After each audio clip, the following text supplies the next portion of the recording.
duduk. Salam sejahtera buat kita semuanya. Shalom. Sekali lagi shalom. Puji Tuhan, berkat kasih dan anugerah Tuhan yang kita bisa berkumpul bersama-sama di tempat ini pada siang hari menjelang sore ini, ya, untuk beribadah, memuji dan memuliakan nama Tuhan. Gembala sidang kita setelah selesai ibadah dari Halui tadi langsung bertolak menuju Johor, Malaysia, ya, karena ada ibadah Natal yang akan dilayani oleh gembala sidang kita, ya, sehingga pelayanan pada saat ini dipercayakan kepada kami. Biarlah kiranya semua kita yang hadir, yang ada di tempat ini, sama-sama kita diberkati oleh Tuhan. Amin.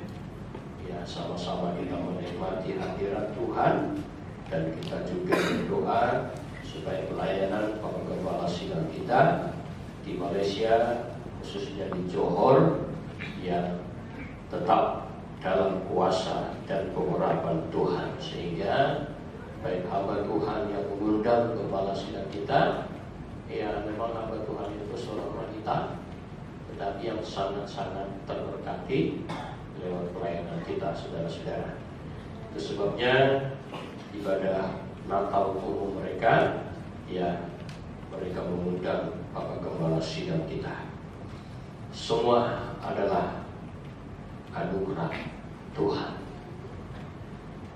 Desember bukan hanya identik dengan ember, mempersiapkan diri untuk menyambut datangnya hujan, ya, tapi saya melihat, ya, baik di medsos, baik di berita, ya, Desember sungguh suatu bulan yang penuh berkat.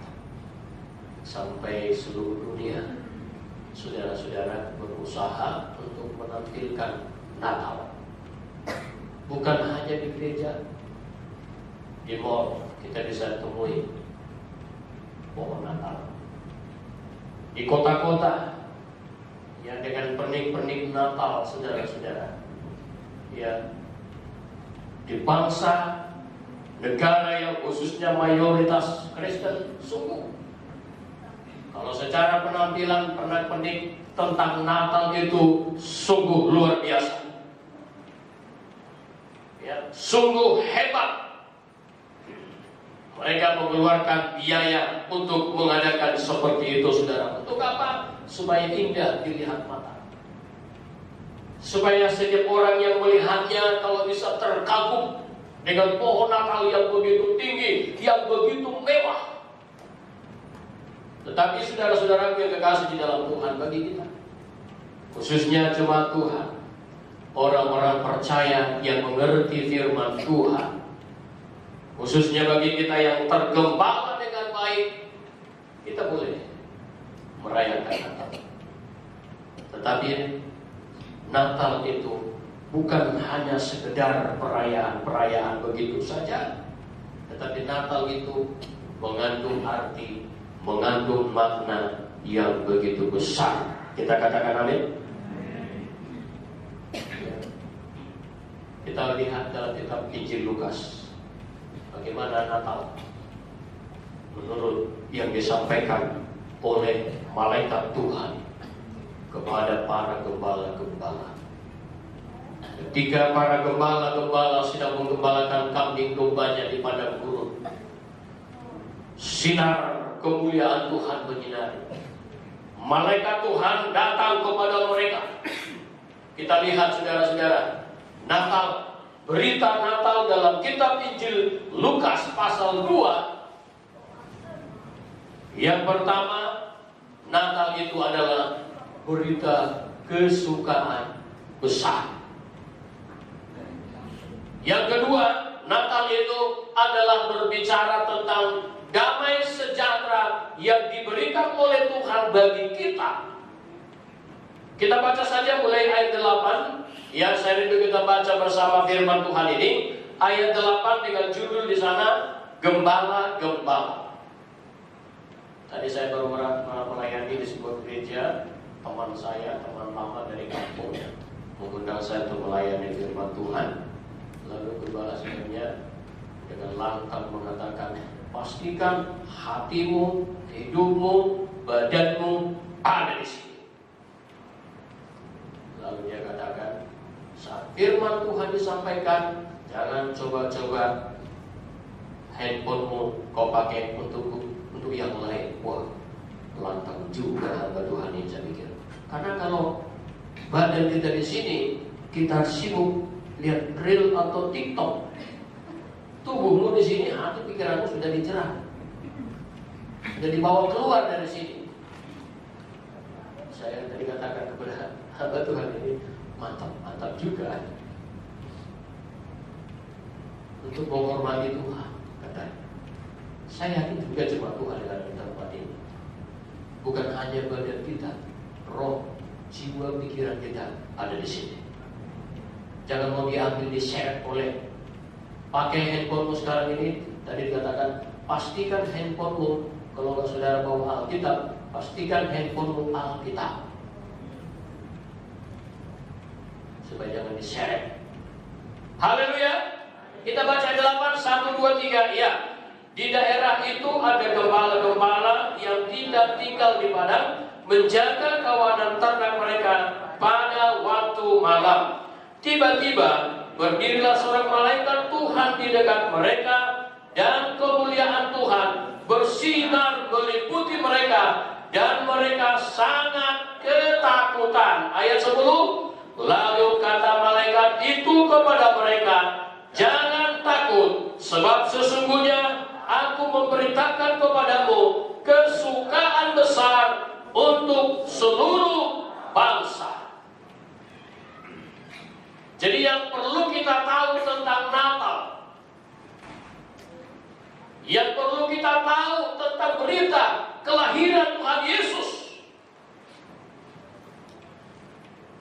Saya mau mengajak kita, bapak-bapak, ibu-ibu, saudara-saudara sekalian, berita Natal, berita tentang kedatangan Yesus ke dalam dunia ini adalah kesukaan besar. Sesungguhnya aku memberitakan kepadamu kesukaan besar.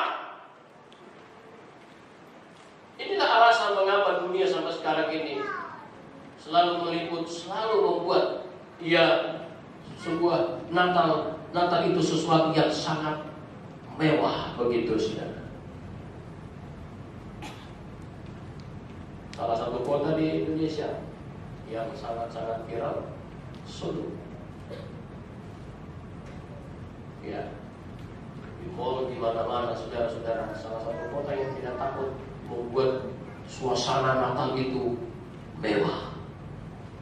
Di taman, di balai kota. Ini dia. Ya. Dunia sampai sekarang ini sudah 2023, saudara. Kalau setiap Natal, setiap bulan Desember, kita tahu kan? Haleluya. Pernah bapak-bapak, ibu-ibu melihat siaran langsung dari televisi kira-kira sebuah pesta pernikahan yang wow? Mungkin karena dia pejabat, artis top, anak pangeran atau putri raja, saudara-saudara, ketika membuat sebuah pernikahan, seluruh media meliput, menyorot, live lagi. Heboh kan? Ya, dalam berita itu dibuat sekian biaya yang keluar, MLM. Semua televisi, semua menyiarkan secara langsung berita itu karena mampu mereka bayar. Misalnya dia menikah bulan Desember. Saya mau tanya, kira-kira Desember tahun depan pernikahan mereka ini masihkah tetap semeriah itu diberitakan dalam medsos? Enggak kan? Satu kali itu aja. Kenapa? Itu bukan kesukaan besar. Itu berita temporer. Tapi kalau berita tentang lahirnya Tuhan Yesus, saudara-saudara sekalian, malaikat sendiri diutus oleh Tuhan untuk menyampaikan kepada para gembala-gembala kesukaan besar untuk meliput. Waktu itu belum ada wartawan, belum ada televisi siaran untuk menyiarkan, saudara-saudara. Yang ada malah pada saat itu, selain gembala-gembala, yang ada siapa? Kambing domba yang suaranya meh. Tapi lihat saudara-saudara, sampai sekali ini berita tentang Natal ini, sekalipun secara lahiriah mereka melaksanakannya, tetapi kita tahu, kita lihat suatu berita yang luar biasa. Semua bangsa, semua orang Kristen mempersiapkan diri, kan? Haleluya. Kita orang tua berusaha untuk membelikan baju baru untuk Natal anak kita, ya kan? Dan anak-anak pun pada momen-momen Natal seperti ini, kesempatan dia minta baju baru, Pak, sepatu baru, Pak. Jadi Natal itu, saudara, ketika Tuhan mengutus malaikat, saudara, berkata, memberitakan kepada para gembala-gembala bahwa Natal itu adalah berita kesukaan besar. Jadi Natal ini bukan berita ecek-ecek, ya. Apalagi abal-abal. Setuju dengan firman Tuhan ini? Natal, lahirnya Yesus ke dalam dunia, kesukaan besar.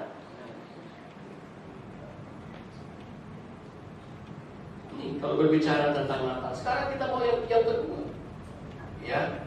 Ayat 11 kita baca bersama-sama. 1, 2, 3. Ya.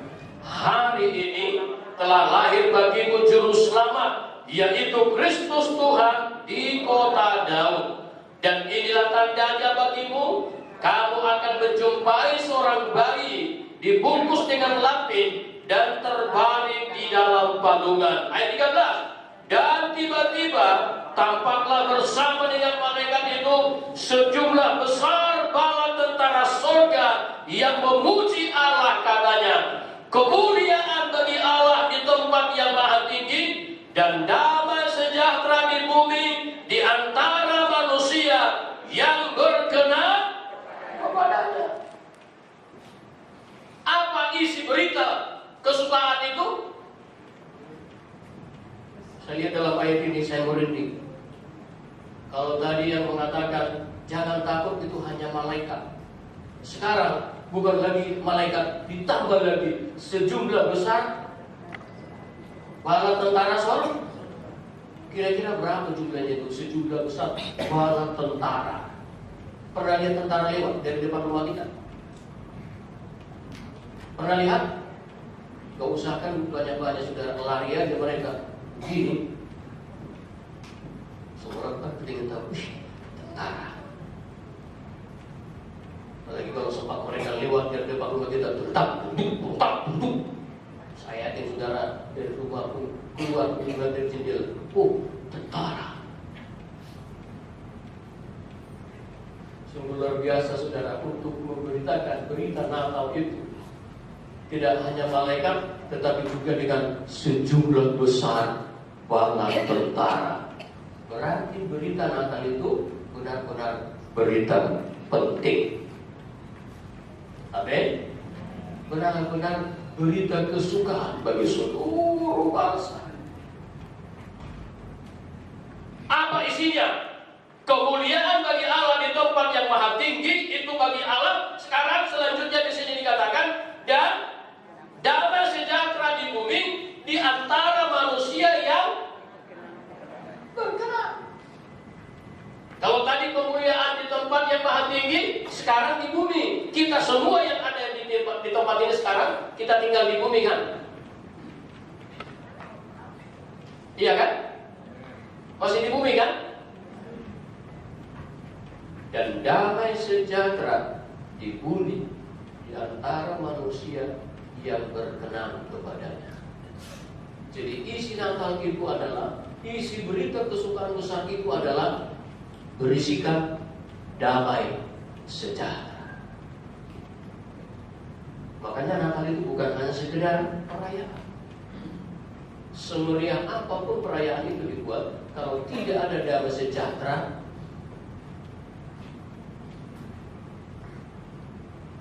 mau damai sejahtera?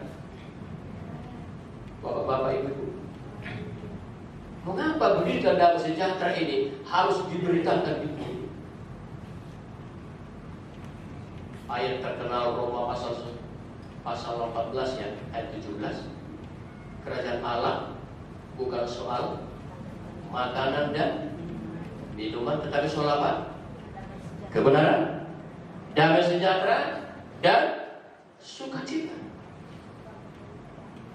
Jadi isi damai sejahtera itu adalah isi dari kerajaan surga. Maka ini yang perlu diberitakan.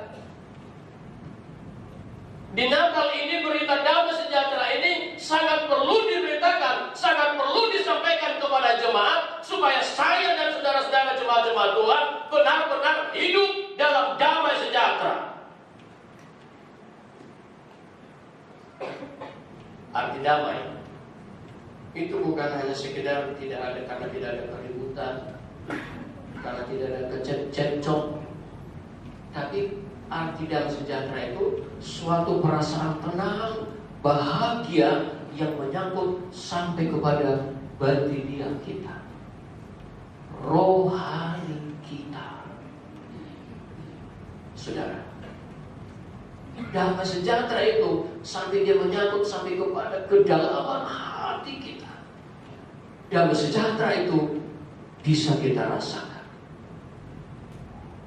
dalam menjalankan usaha, dalam menjalankan roda kehidupan kita, dalam nikah, dalam keluarga kita. Bapak-bapak, ibu-ibu, hiduplah dalam damai sejahtera.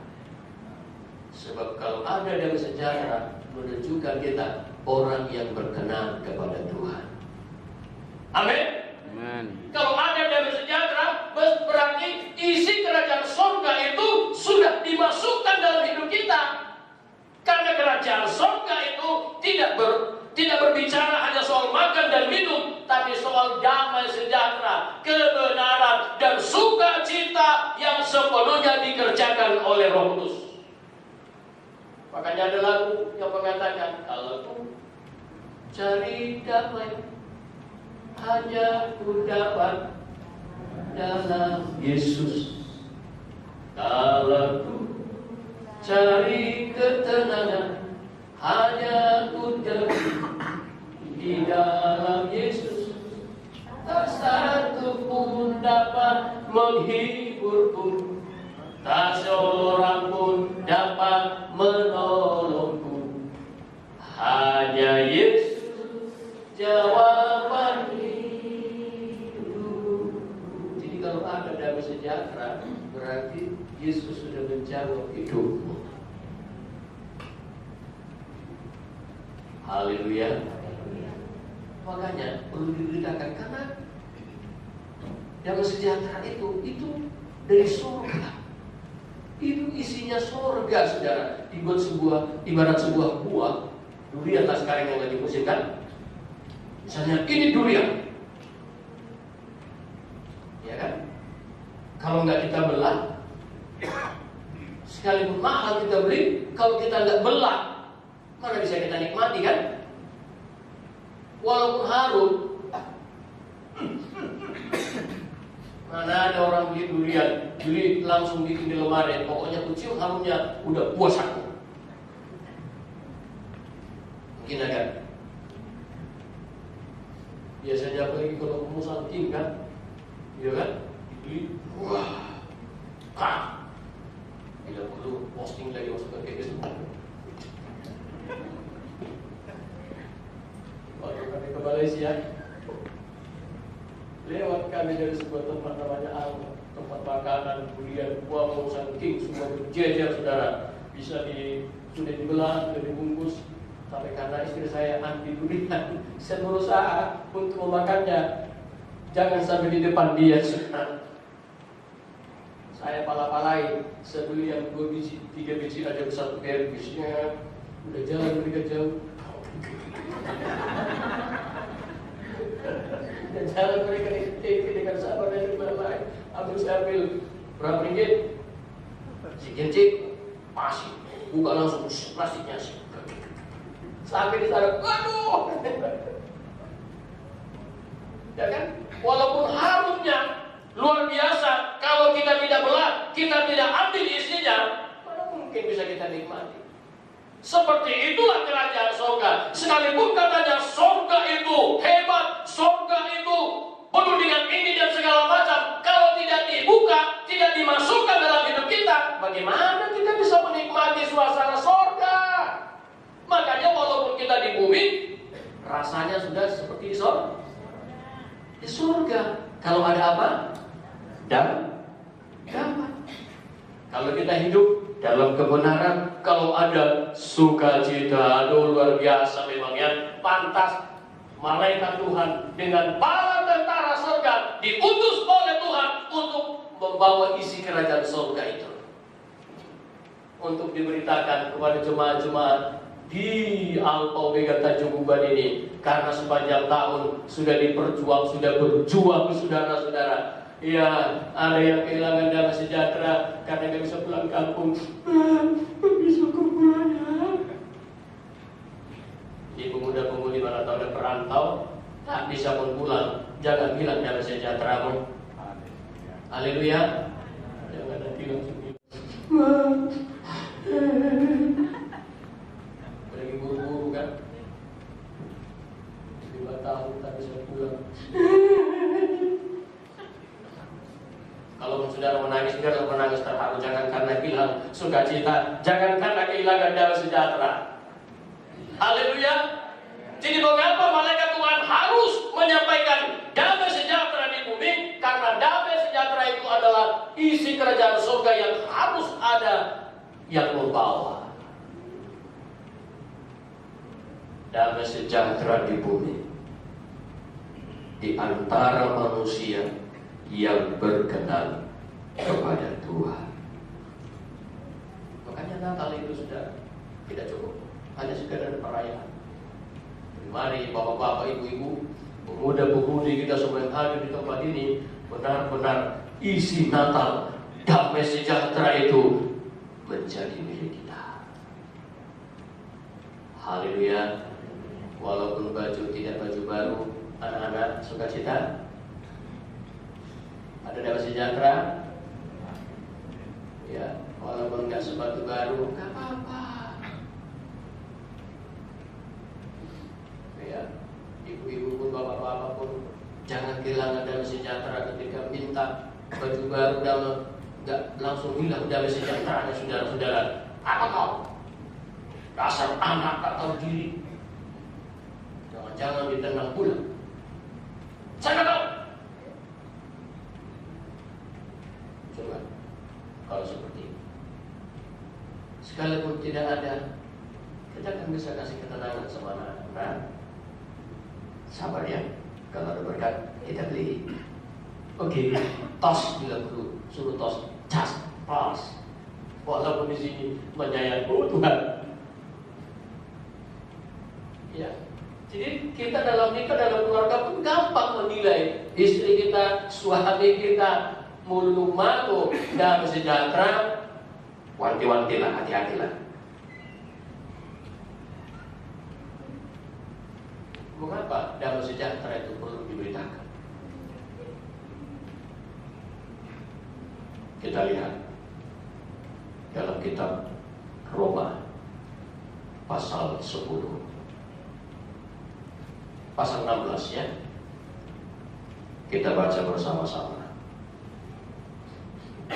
Apa begitu pentingnya damai sejahtera itu diberitakan? Kenapa enggak berkat-berkat aja? Ya. Kita baca bersama-sama Roma pasal 16 ayat 20. 1, 2, 3. Ya. Semoga Allah sumber damai sejahtera segera akan menghancurkan iblis di bawah kakimu. Kasih karunia Yesus Tuhan kita menyertai kamu. Mengapa kita dalam Natal ini perlu diisi dengan damai sejahtera. Yang pertama, sebab dengan damai sejahtera kita bisa menghancurkan iblis. Percaya? Bapak-bapak, ibu-ibu, dengan damai sejahtera daripada Tuhan, kita bisa menghancurkan iblis. Dan kita hancurkan iblis itu di mana? Di bawah kaki kita, bukan di bawah ketiak. Ya. Beda dengan saudara-saudara kita yang lain, katanya surga itu di bawah telapak kaki ibu. Kalau kita, surga itu bukan di sana, malah telapak kaki itu adalah tempatnya iblis yang sudah kita hancurkan. Coba kalau sama-sama letaknya di sana, iblis kita kalahkan, kita hancurkan. Di situ pula surga. Ya banyak cara untuk menghargai seorang ibu, menghormati ibu kan. Besar kan? Luar biasa kan berkat damai sejahtera. Amin. Jadi kalau kita merayakan Natal seperti kita di bulan Desember ini, saudara, ingat tujuannya supaya kita bisa mengalahkan iblis. Iblis yang tidak nampak dengan mata jasmani kita, iblis yang tidak bisa kita lihat dengan mata jasmani kita, tetapi dia bisa kita kalahkan, bahkan kita hancurkan sampai di bawah kaki kita dengan modal damai sejahtera. Mau mengalahkan iblis? Iblis sekarang kan beda dengan iblis zaman Hawa. Kalau iblis zaman Hawa kan iblis itu memakai ular kan? Bapak-bapak, ibu-ibu, iya kan? Jelaskan dalam kitab Kejadian pasal 3 kan? Adapun ular ialah binatang yang paling cerdik. Dulu yang paling cerdik itu ular. Sekarang kalau saudara tidak mengerti, tidak memahami firman Tuhan, saudara tidak tahu lagi ular itu apa. Saudara tidak tahu lagi iblis itu dalam bentuk apa datang untuk menyesatkan engkau. Akhir-akhir ini Gembala Sidang kita kan menyampaikan tentang tanda-tanda akhir zaman. Berita pertama tentang tanda-tanda akhir zaman, hati-hatilah, waspadalah terhadap segala bentuk penyesatan. Coba kalau kita tidak ada damai sejahtera. Coba kalau kita tidak mengerti, tidak memahami firman Tuhan, bagaimana kita bisa mengalahkan iblis dengan segala tipu dayanya? Bagaimana kita bisa memahami, mengenal tentang seluk-beluk iblis? Karena dia datang tidak lagi dengan ular. Kalau dia datang dengan ular, apalagi Naina kan? Kalau datang ke rumahmu ular, sapu berapa? Untuk membunuh, mengatur bahasa Korea. Mana datang? Biarkan datang lagi dengan ular. Makanya hati-hati. Lewat handphone dia bisa masuk.